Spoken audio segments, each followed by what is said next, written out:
Hey VC, this is Harvey of Spin the Black Circle, and welcome to Friday Night Vinyl.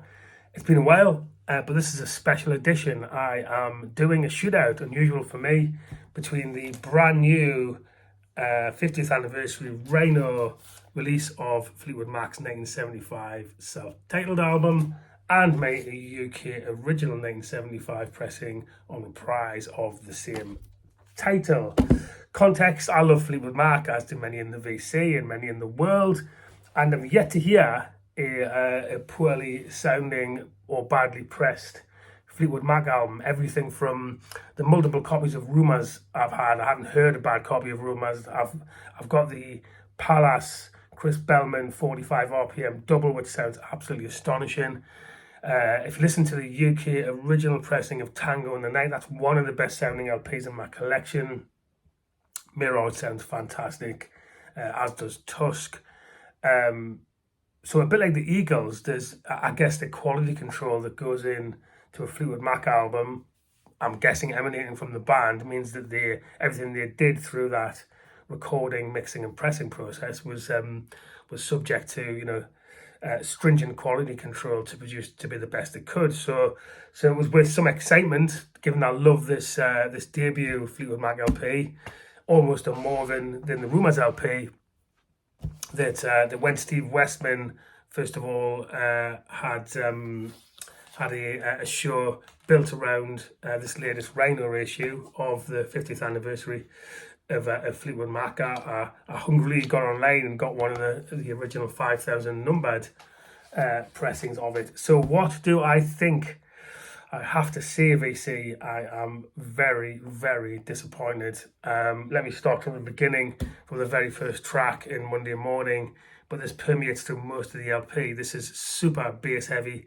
I've got a kind of mid-rank system. I've got a Rega 6, good phono stage, Rega Brio 2017 amp, monitor audio, silver 200 speakers. But I listened on my Hi-Fi XS edition headphones just because they're so revealing of what's going on, and this is so bass heavy. Not just the bass instrument itself, but the drums and the underbelly of this. It's so bass heavy. The way it's been mastered, all of that just permeates through in the mid-range and just spoils the sound. It's a monstrosity. So someone on Mazzy's post, or when Mazzy posted about this, he loaned it off Coffee Dave, and someone had said to Mazzy it's unlistenable. And Mazzy kind of laughed at that, guffawed at that. They are right. If you've heard any original or any pressing of this 1975 album, it sounds very different. So who's knows? This is all a matter of subjective taste.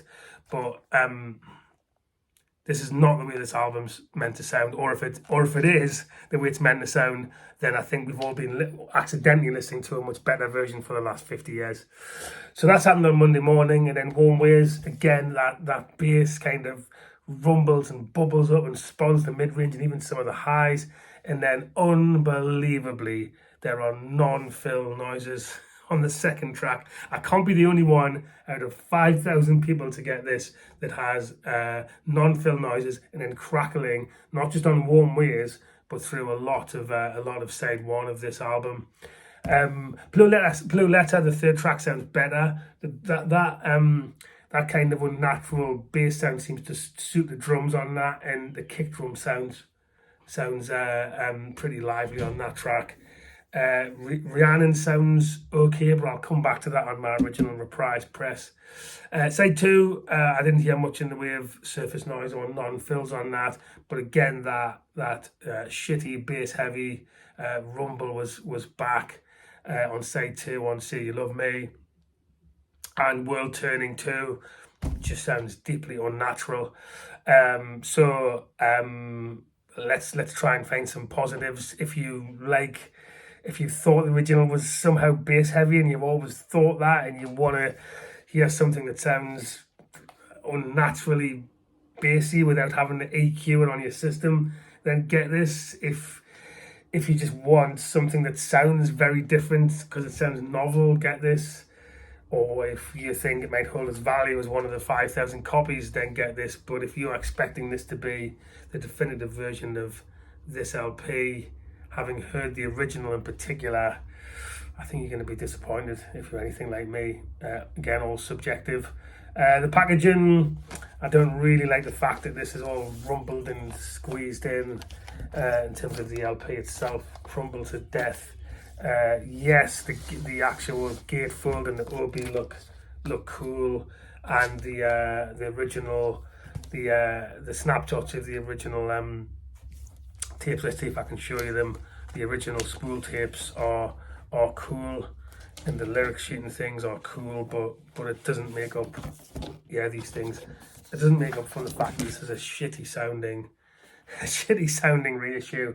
So I did say AB. This is a 1975 UK repress, pressed by Alan Zantz. Probably a third or fourth pressing of 1975. It's lightweight. It's not particularly thick vinyl. Obviously, the reissue is 180 gram vinyl. It sounds natural, balanced, like a band. The bass doesn't overwhelm it. The vocals, therefore, come through better. It has more air, more space, and it sounds like the debut Stevie Nicks and Lindsey Buckingham Fleetwood Mac album from 1975. Not an abomination. Track-wise, Monday morning, springs out of the speakers. Sounds fresh, vibrant. Bass is just in the right place. Warm ways, lush sounding. Rhiannon, airy, space around the instruments. Bass isn't overwhelming it. Blue Letter still has that vibrant, bashing kick drum on the original 1975 UK pressing. And World Turning, probably my favourite track on this astonishing LP. Again, massive kick drum and still lively bass, but not overblown like it is on the Rhino reissue. So I have to say, folks, this is my first Rhino pressing after all of that furore, and I trust the channels I trust, like Steve Westman, and either I have been desperately unlucky, or this is a shitty fear of missing out load of bollocks, because it's just not good in any way, shape or form. I'm sorry, but think hard or hear someone else's copy, especially if you've heard the original, before buying this Rhino issue, because I feel very much I will hang on to it because it's one of the original 5,000, because I'm a Fleetwood Mac fan. But I can't see this even hitting the turntable again, folks. I'm not listening to non-fill noises, I'm not listening to crackles and pops, and I'm not listening to the bass overwhelming one of the greatest rhythm sections, bands and vocal harmony groups, rock groups there ever was, for the sake of Rhino telling me that this is how it should sound. So shame on you, Kevin Gray, and I have to say shame on you, Steve Westman, because that is not a very good pressing, and I think everyone is kidding themselves. But anyway, hey-ho, subjective. What do you think? Like, comment, tell me I'm wrong, tell me why I'm wrong. Advice for those who want to buy this LP: go to your nearest record store and buy either UK or US original pressing for probably a fraction of the cost, because these are everywhere, and enjoy the music instead of an overblown monstrosity. Sorry, but there it is. Take care, bye.